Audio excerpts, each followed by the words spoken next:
Okay. Let's go ahead and get started only because of the interest of time. Sounds So good. we'll get through the introductions and then start on your presentation days. Okay. Okay. So good evening. Sorry. Good evening, everyone. Thank you for joining us for our um, a continuation of our drought monitoring webinar series. Today we will have Dave Dubois provide his presentation on the CoCoRAZHs network, and then next week we will have the Four Corners seasonal outlook and forecast for you guys. Going over some logistics during the presentation. You may enter your questions in the chat box.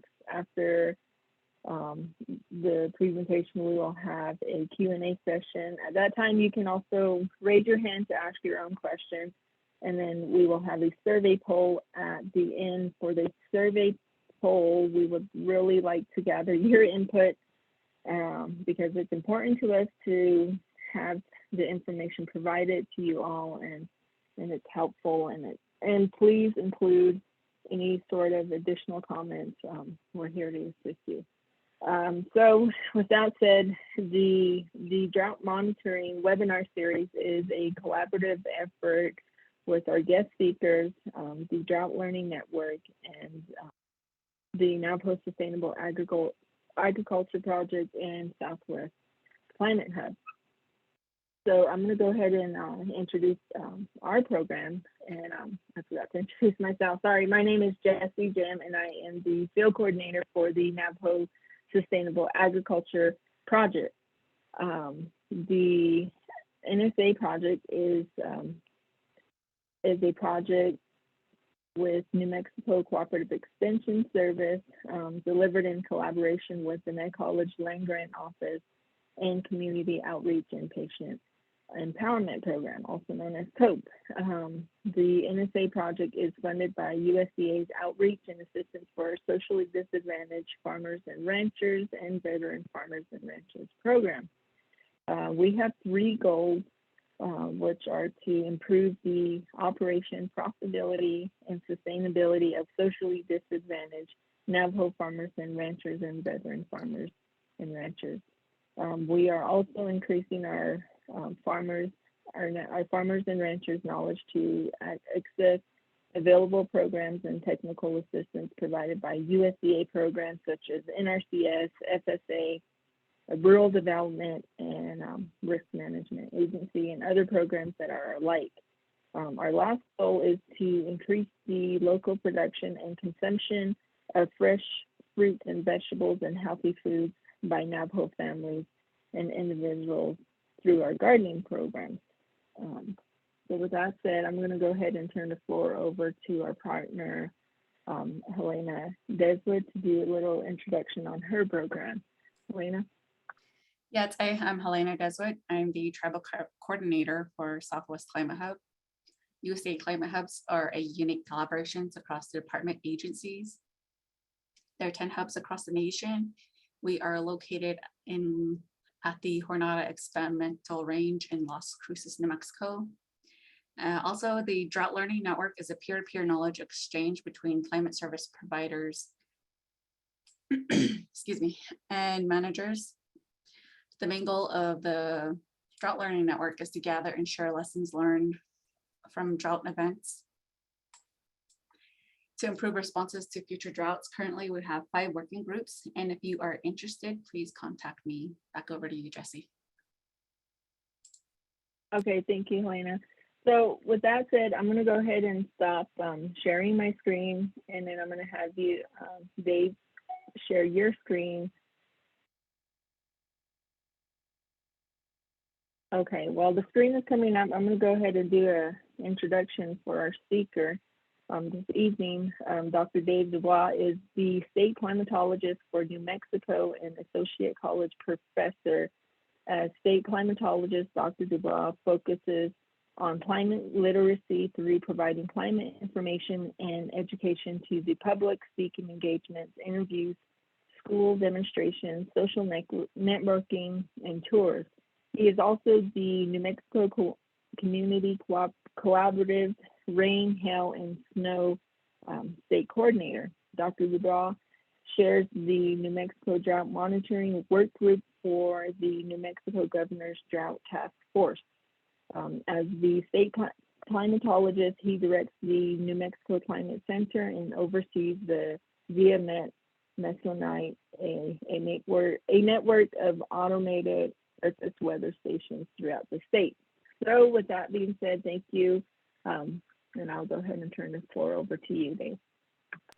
All right, thanks for that introduction. I appreciate that. And so we're going to be talking about the Community Collaborative Rain, Hail, and Snow Network. And so what is that, and how do we do it, and how can you get involved in it? So that's what we're going to be talking about. So we're going to talk more about the program, and then how the rain measurements and snow measurements also actually work, and then what you can do to participate. So let's get started here. Let me, whoop, there we go. So who are we and what do we do? So CoCoRAZHs, the Community Collaborative Rain, Hail, and Snow Network, that's what that CoCo stands for. It's a grassroots, nonprofit, community-based, high-density precipitation network. And it's just people. So people like you and me. I've got my uncle in Albuquerque, and I've got relatives and friends and family members also part of it, as well as I've got school kids, I've got teachers, I've got government employees, like that guy on the bottom right. He's a state park ranger. It's all volunteers, and it's basically helping put together a precipitation database for the whole country, as well as Canada and the Caribbean. So we're expanding. We're eventually going to cover, our goal is to cover all of North America. And so what do? We take daily measurements of precipitation. That's rain, hail, and snow, right where you live. So it's your backyard. I put my gauge in my front yard because I got trees. So I've got, here's some other pictures of people putting the rain gauge in their backyards or wherever they live. And that's what we do, is we take measurements of rain, hail, and snow. And we'll talk a little bit more about this and toward the end, but we take observations and then we enter it in our website, which this is a screenshot of the website. It's www.cocorazhs.org. You can also just type in cocorazhs.org. Both of those will work. And so all those dots are all the people's submissions to CoCoRAZHs. And the power of it is we have so many people across the country that contribute that we can actually put together climate databases, and it's useful for a lot of different things. So our aim is to provide the highest quality data for natural resource, education, research, operations. National Weather Service uses it. So there's many, many different uses. So what I'm going to do in this first part is talk about how do you get signed up? So what we need from you, and then we'll talk about what you will need before you can participate. So let's get started here. So what we need you to do, if you are interested in participating, is sign up. It's a free sign up. It's on web-based form. It's a application on the website, cocorazhs.org. And you type in your name, your phone number, your email, and then the location where you want to put the gauge. And you could either put it as a street address, if you have a street address that's accurate for the gauge, or a latitude and longitude. And we could help you with that if you're in an area where it's a rural area and you want to put it outside of the street address, then we can help you with the latitude, longitude. But and that's not hard to do, especially with cell phones and everything now these days. But that's the form there. And then the next thing is you will need to get a location. Where do you want to put the gauge? And then the next thing is your commitment to taking quality data, accurate scientific data. You don't have to swear in a Bible, but that's our founder, Nolan Deskin, who came up with CoCoRAZHs, and he's showing you his commitment is to do a good job, and so that we can truthfully record climate, and mainly just precipitation, because a lot of people use it for drought, for other uses that we really need good information. And then since we take your email, we don't really send you a lot of emails. It's more mainly just there's a monthly newsletter that Nolan types up, and then some kind of announcements that's important to the program. So it's not spam. So what you will need before you can participate is the location. So on the bottom left here is a location that was selected here, just an example. And then when you sign up, you'll get a station number.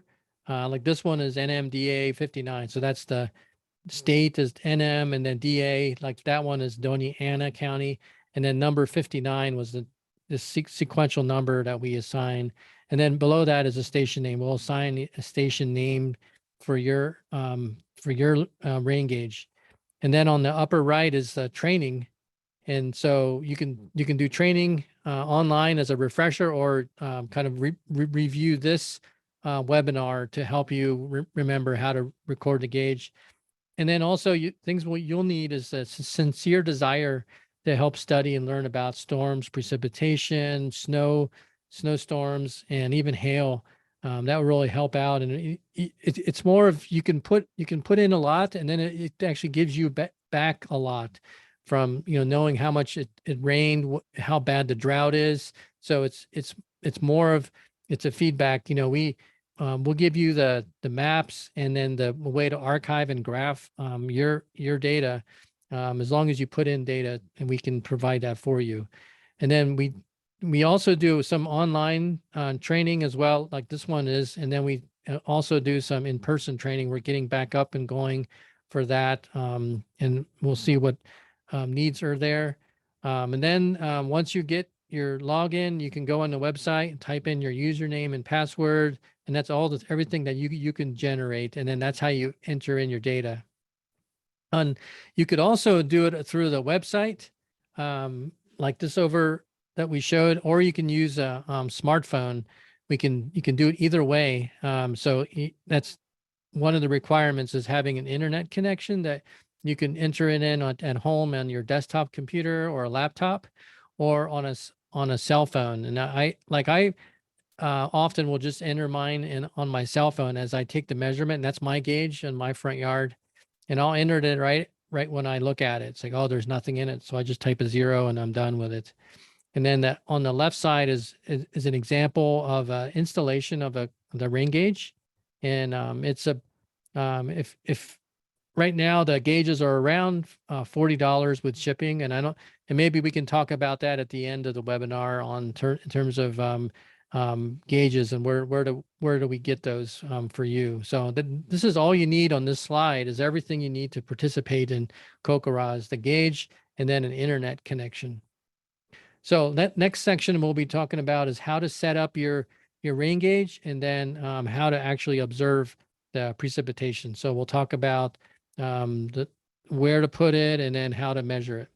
So it's real important where you put your rain gauge. So location, location, location. That's what kind of the realtors say, right?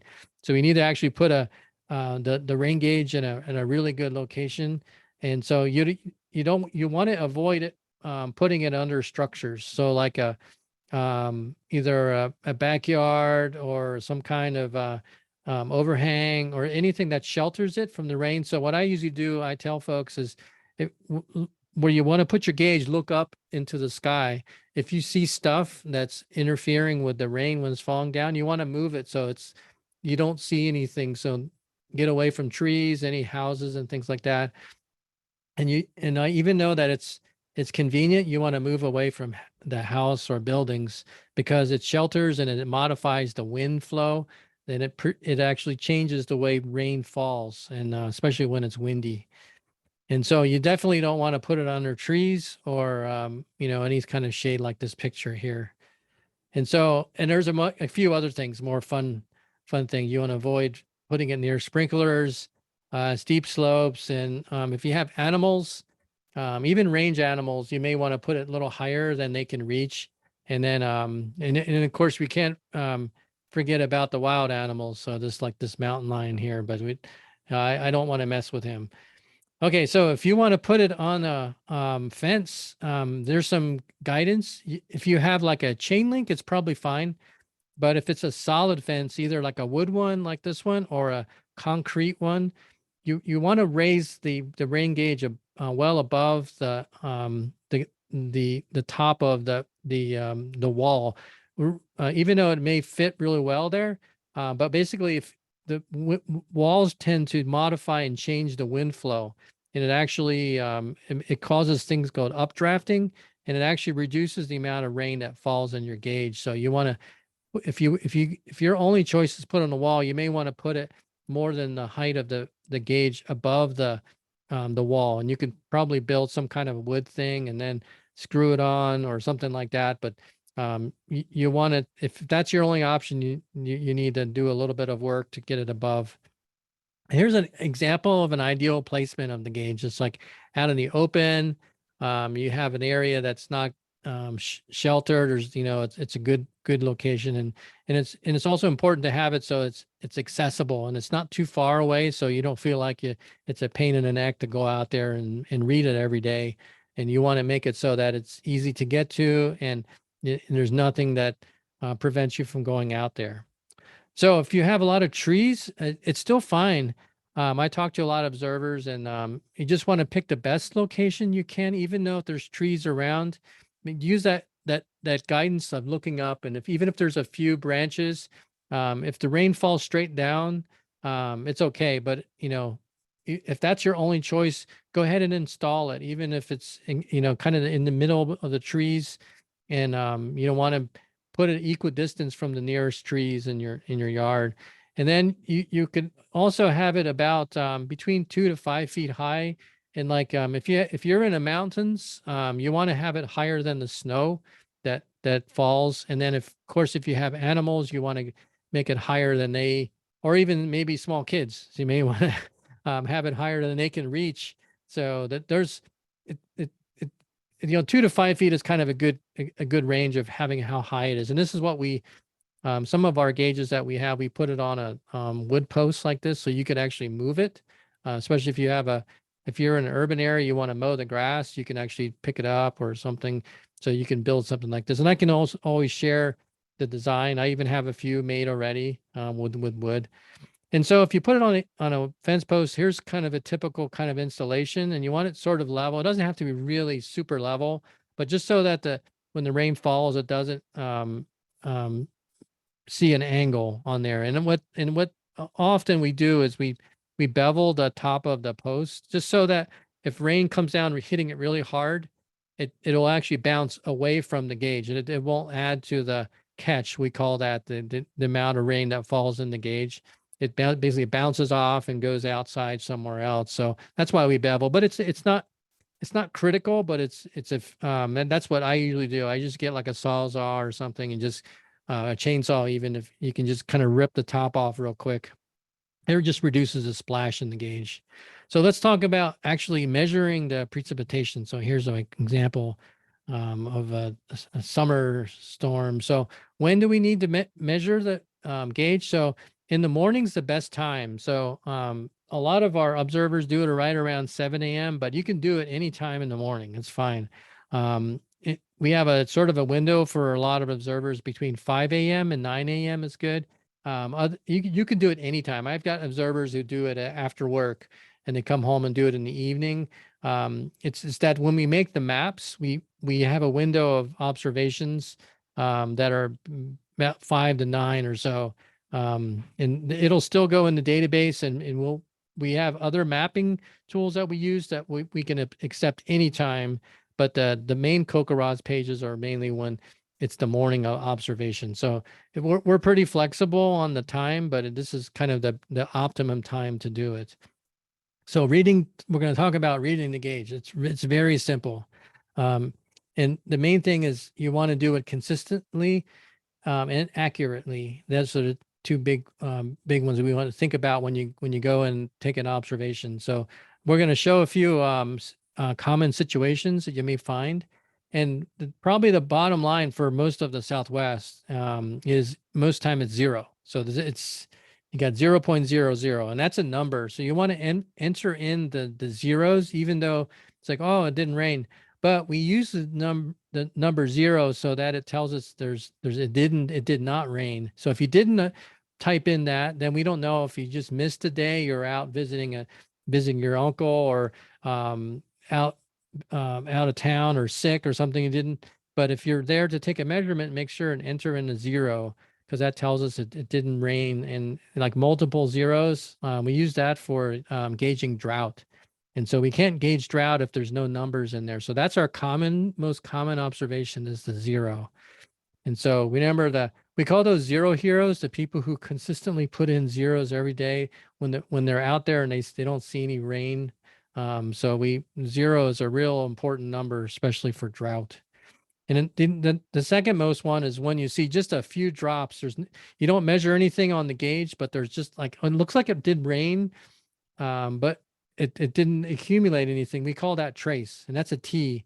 And it's not a number, but it's basically tells that it did rain, but it's just a trace, and it doesn't accumulate. It's just a few drops. Just like in the summertime, occasionally we'll get a few drops on the sidewalk or some rocks, and it's like, oh, that's all we got today. Oh, but it did rain in somewhere, but it's a trace for where there's only a few drops. And there's an example of a good rain, and this one here is 0.22, and so there's little, and this is that's the rain gauge inner cylinder. The rain gauge is actually 2 cylinders, and I'll show you an example. I have one here on my desk, and so there's actually a thing called a meniscus. It's basically a curved, when you look at the inner gauge, and you want to measure the bottom of the meniscus. So that's and I maybe show an example that I got some water here I can pour in and maybe hopefully show it. So that's what each little black line is 100ths. So it's 0.01 inch. So that's the accuracy of this rain gauge is 100ths of an inch. So 1/100. And so, and we always measure the bottom of that curve in the rain gauge. So remember, decimals are really important in measuring rainfall. And so getting the correct decimal point is really essential.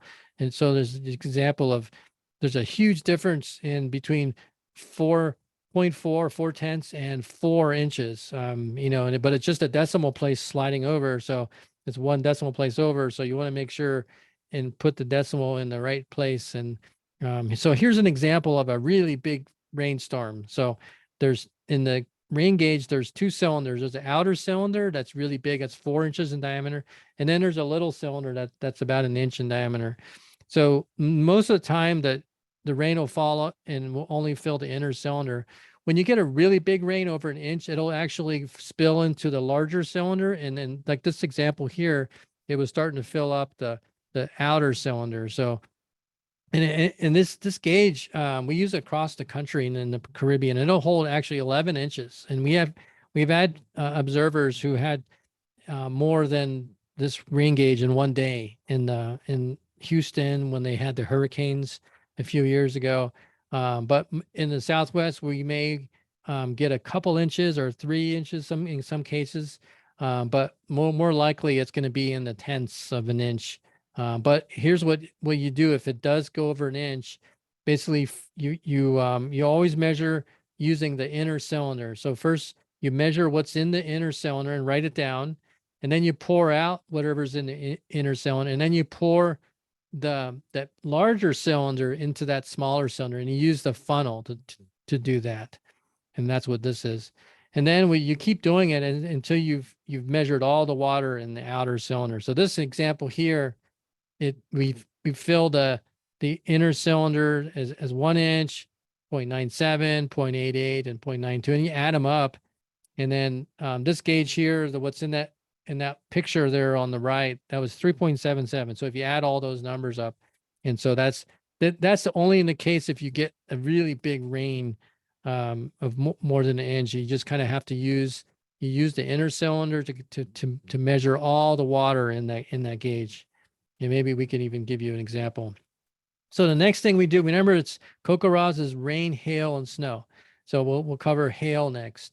So this is an example of hail falling down. So if hail is falling, sometimes you may miss it, but if you're actually seeing the hail falling, you could actually submit an online hail report as soon as you can. So the importance of the hail report, it goes right to the National Weather Service and actually helps them issue things like severe thunderstorm warning, especially in the Four Corners where there's really very, very poor radar coverage. So they don't really know because the radar only goes up and reports like mid-cloud. So they really need to know what actually is coming on the ground, especially in the Four Corners. So for like the Flagstaff office in northern Arizona, and then the Albuquerque office in the New Mexico side, and then I think it's Grand Junction and in Colorado, and I'm not sure what the office is in Utah, but this is where they really rely on the observations of people in CoCoRAZHs. And that graphic on the right is the hail report form, and it's just basically just go into the website cocorazhs.org, and then there's a hail link over on the left side of the website. And this is, if you click on that, this is what shows up, and you can choose the size of the hail, and you can choose first it'll automatically assign the today's date, but you have to put in what time, and then the size, the smallest, average, and largest. And it gives you examples from all rice all the way up to humongous hail, all the way like 4.5 inches. Probably won't get any of those in the Four Corners, but you may get up something on a quarter size, and may even get some over an inch ones, but most likely it's going to be rice, pea, or size, maybe grape. And then you enter in how long it lasted, and then any other descriptions if you want. And it's more of, this is a optional for CoCoRAZHs. The rain is the most important one. But if you're there to observe hail, go ahead and submit a hail report form. So the third one, remember, is rain, hail, and snow. So we're prepping right now. We're still like in fall. So, but we're thinking about snow. So we measure snow, and snow is precipitation. So, but we measure it two different ways. So we measure the liquid amount of snow. So how much actually melted liquid is in the snow, and also the depth. So the most important one is the liquid amount. So if you only have time to do one thing, and if snow comes down, is measure the amount of liquid that fell that night, the last 24 hours. And you can do that by just taking the funnel and the inner cylinder out and just putting the outer cylinder out and letting the snow fall into the gauge, and then melting it. And there's various ways to melt the snow. You can just leave it in the house for a while. That's probably the easiest. And then then use the normal rain measurement method to measure how much liquid the snow is. And then if you have time, you could do a depth. And I show some examples here. So remember, these are all 24-hour accumulation. And there's a picture of them here. So this is kind of example of, you can do it with a ruler. And you report to the nearest 1/10 of an inch, so 0.1. So that, remember, the liquid amount is 0.01, whereas the depth is 0.1. And this is important. Then you could, and I recommend, it's not necessary, but it makes it easier, is to have a board, and you could just pick any piece of wood, or I recommend wood, not metal. That you can paint in whatever you want, and just so that there's a hard surface that the snow can fall on, so that when you jab your roller down, it hits something hard, and it basically, if you don't have it, you can push it down, and it may, if your soil is sand, it actually will go past the top, and it'll actually go in. Or if you have grass, it may you may have a little bit of give in the grass. So if you put a board or something down, it basically hits the board, and you know for sure that that's the bottom of the ground. And then snow depth, you can make it pretty accurate with the snowboard. So you don't have to go crazy. It's just like a 16 by 16 is fine. And just pick a board and put it outside when over the whole winter. And then if it does snow, I know we don't get a lot of snow in the lower elevations, but if you're up in the higher elevations, you may want to put it out like in October when we may get snow, and just leave it out. And then if it does snow, you just that's the place where you measure it.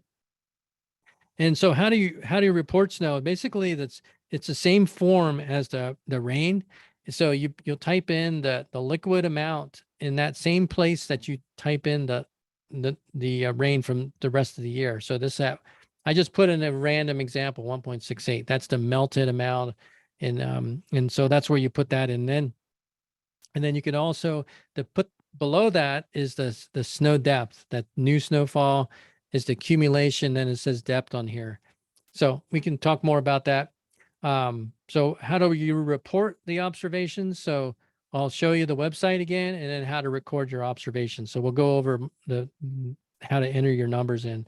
So remember, this is the website, CoCoRAZHs.org, and all the links how to enter your data. It's either on the left side, the main menu, or the top of the website. There's the menus up there. There's home, country, states, view data, maps, my data, my account, admin, and log out. So when you get your login, you'll have my data and my account. So you can change your password there, or click the my data, and then it'll actually log you in, and you can start taking data there.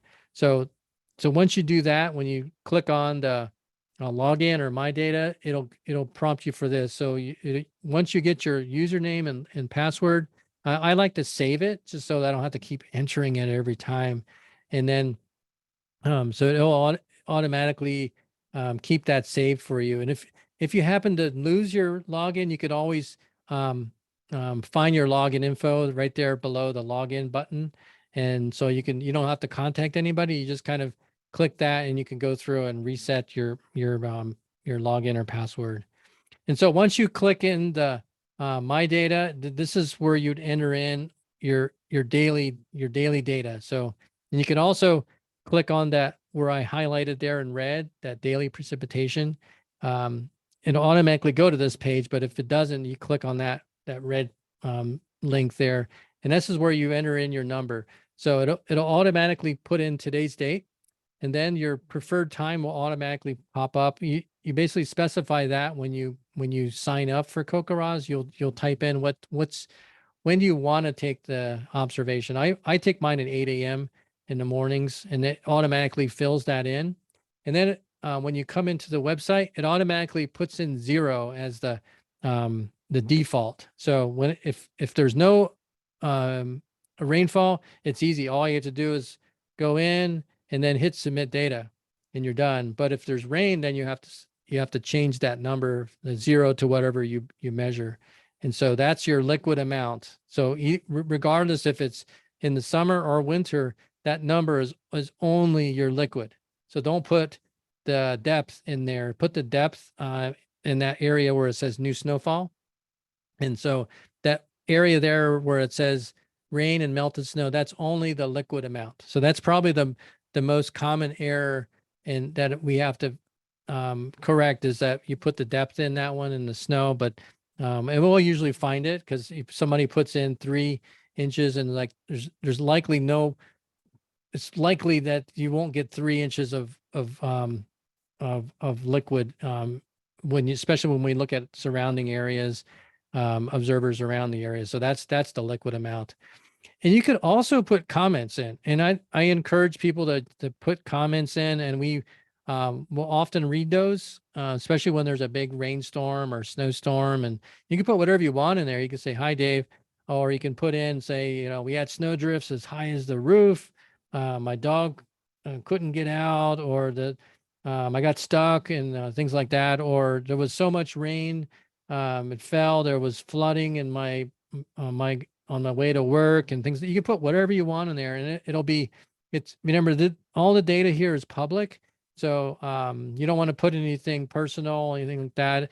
And but it helps understand and document whatever observation that you made. So I have a lot of folks putting in what it looked like if the snow was really heavy, trees sag and things like that, or there was a lot of runoff or flooding, you could put that in the observation note. So it's whatever you want to put in.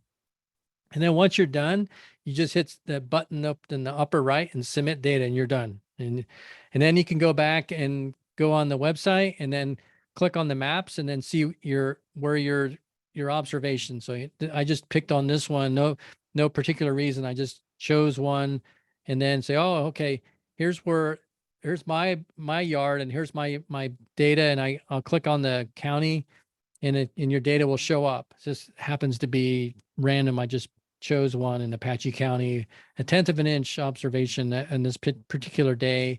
And so it's a way to look at your data and see what other people have put in who are in the same county or same town you're in or same region you're in. So it's kind of a fun way to look back and say, oh yeah, I was the only one who had an observation. So that, I can go back and look at it later. And so I think that was pretty much what I wanted to show. I've got other things I put in the end of the presentation on how to report snow. I don't want to go into all the nitty-gritty details, but if you go into the chat, that you can download a copy of this PowerPoint in either the PowerPoint file or the PDF, and it'll have the directions how to measure the snow. And so you can also go on the CoCoRAZHs website. And let me just quickly do that. I'll stop share and then I'll go into the website real quick and just kind of show you the training that's available. Let me click on share again, the website, and then we'll take questions. So let me maximize it. So this is the live website here. And so we have a lot of this. Here's the join button here. So you click on US, of course. You put in your name, your phone, your email, and then your address. And then you can put in the latitude and longitude right here. So that's how you sign up. And then at the end, you click on submit application. And you can always go back to the main menu by clicking on the big raindrop to the left. And so like here's my data, and this is how you enter in your data. You click on, say I measured 0.2 inches, 0.20 inches, and then I hit submit. That's how and then you just click there and you're done for the day. You could also go in and look at the maps. So here's a live view of the maps of rainfall across North America. So here's some observers way up here, and here's our latest maps. There was some rainfall. We've got one observer here, just east of Shiprock, 0.04. We've got observers in Farmington, had about a little around a 1/10 of an inch or so. And so then you can go back and look at other days. And yesterday there was nothing. So that's one way to go back. We exit out of there, go back to the main site. And then the last thing I'll show is for training. So on the upper right of the website, there's a link called Training Slideshow. You click there, and that's basically it's very similar to what I'm presenting right now. There's PDFs of getting started, in-depth snow measuring, and then if you ever see any ice, probably not much ice in the Southwest, but if you ever do, and then you can also do this condition reporting. That's for kind of an advanced user. You can report what kind of drought is in your backyard, and then there's you can measure all kind of things. But the main thing is the in-depth snow and then getting started. So those are training that in case you forgot how to take measurements, you can review those and kind of like a refresher. And then over on the right side, this is where to get the gauge. I clicked on this Weather Your Way. That's one of the vendors. And then this is where you could buy them. If you say you lost or broke pieces, you can buy individual parts to the gauge.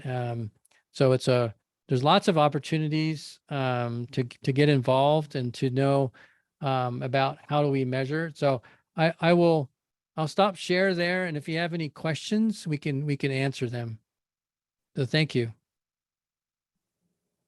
Thank you, David, for that presentation. Like what he had just mentioned, if you guys have any questions, feel free to unmute yourself, or you can go ahead and insert your question in the chat box. But Helena, I see your hand is raised. Yes. Go I ahead. just wanted to mention on the application, they do accept PO box addresses.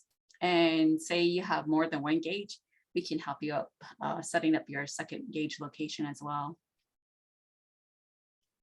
Okay, great. Thanks, Helena. If you guys have any questions, please unmute yourself. Here's the gauge. So here's the gauge, and here's the funnel part. And then the inner cylinder here is what you'll take the measurements in. So let me see if I can, I don't know if I can focus in and right there, but there's the little black number, little black tick marks are here. And then let me put a little bit of water in. So this is how you pour water. If you have some in the outer cylinder, you always use the funnel to put it into the gauge. So I'm just putting some of my drinking water, put that in. Oops. So here's, I put in 0.35. And you probably, I don't know if you can see that or not, because I don't know how good my camera is, but I put in 0.35 inches in my rain gauge here. And so that's how I would measure it. Using made a mess on my desk here, but it's okay. I need to wash it anyway. Yes, we but- see it. But yeah, so they basically you have three parts to your rain gauge. The outer cylinder, which is this big 4-inch diameter, this inner cylinder, and then the funnel. Oh, I forgot one little piece. This is how you attach it. It also comes with a little bracket with some screws. So you can just attach that to a wood post. There's 3 holes to put that in. And then basically the gauge just slides on like this. And then it holds it on your fence post for you. So that's all there is. It's pretty simple to install. But if you have questions, you can always email myself or Helena, and we'll be happy to answer any questions about how to install or where to install.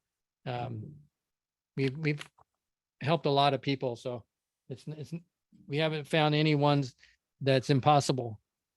Even we had one, I've had some that have apartments, and there's even ways to install in an apartment.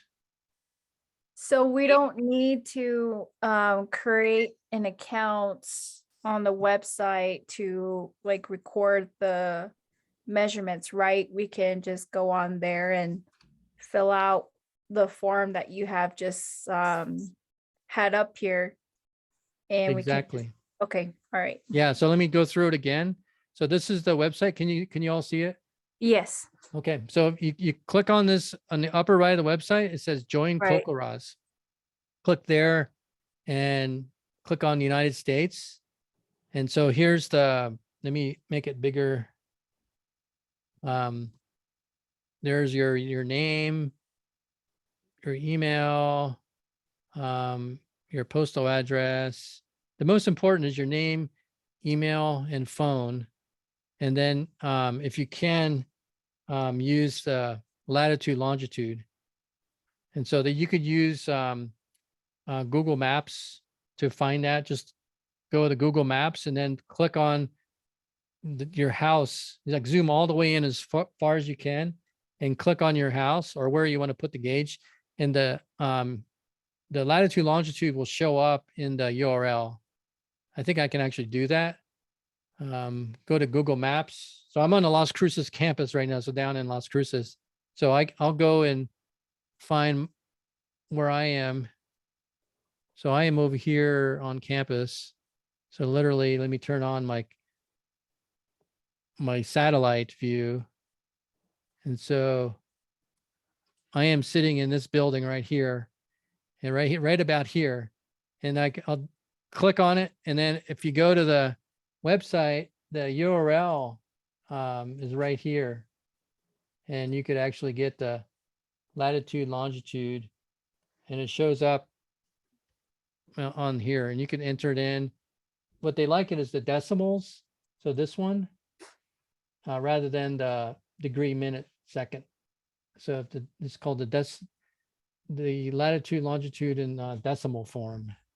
And then Okay. you copy that into the website.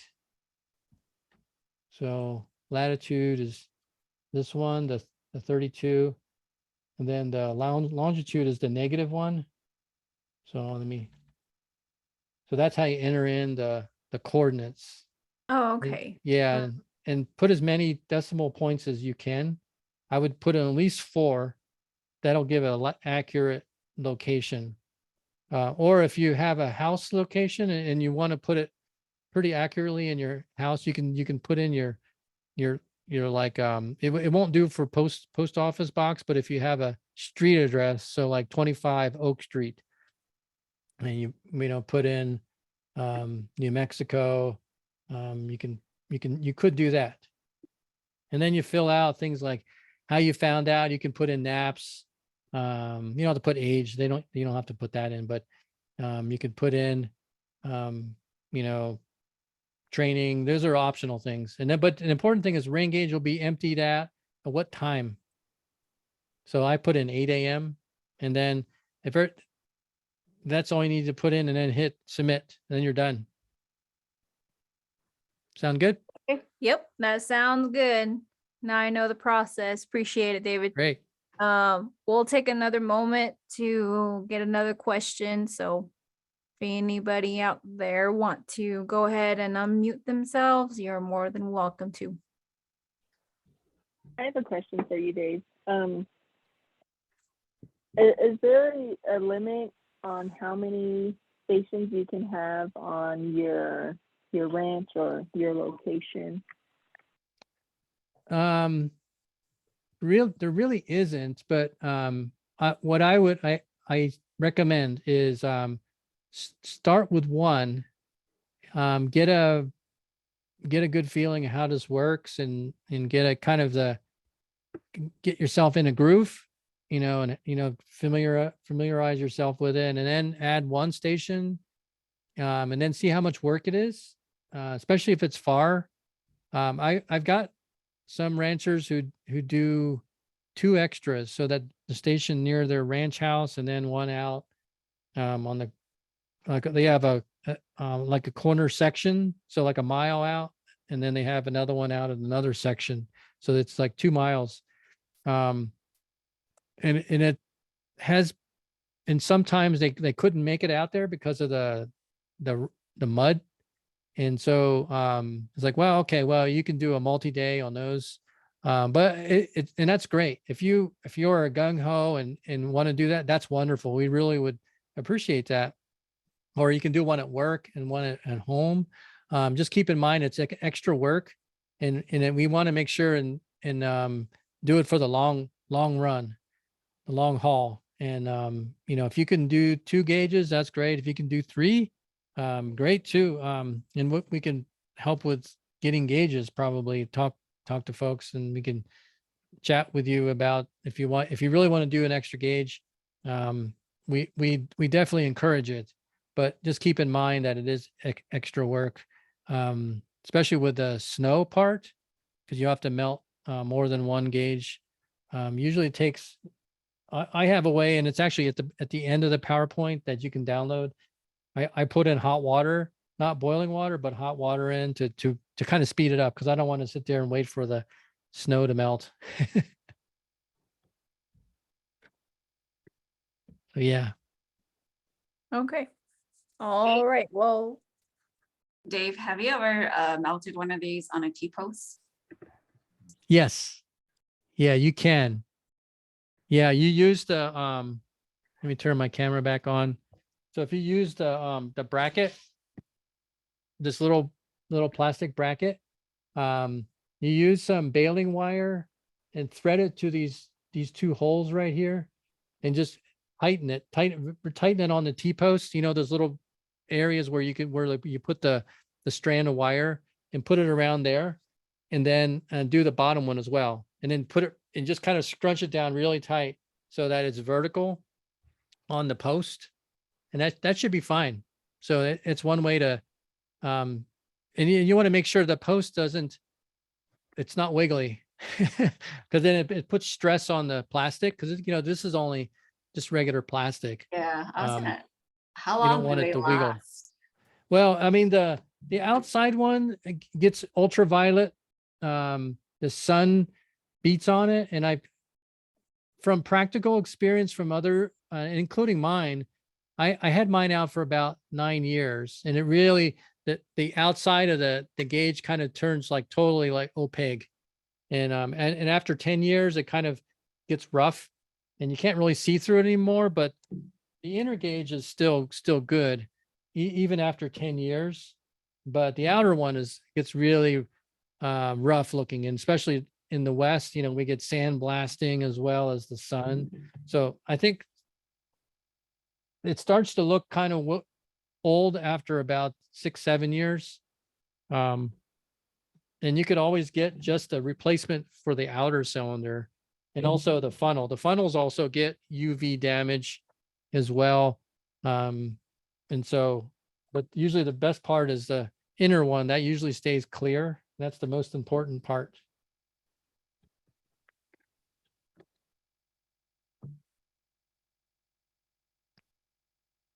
Okay. Well, if that is about it, we'll go ahead and close out this presentation. I just want to give a big thanks to David for providing this presentation for us, and thank you everyone for attending tonight's session. Thank you for introducing CoCoRAZHs to us and how we can join CoCoRAZHs, to a lot of resources that you provide as far as education and training slideshows. There are training slideshows on their website. So if you guys want to go ahead and join CoCoRAZHs, do let us know. You can get in touch with Helena or David or Jesse, and we'll go ahead and get you started on that. But I just want to give you guys a quick thank you for joining us once again. But I did launch a poll, so if you guys could please fill out that poll for us, we would really appreciate it. We do have another webinar next week on September 21st, starting at 5:30 p.m. for the Four Corners Seasonal Outlook and Forecast.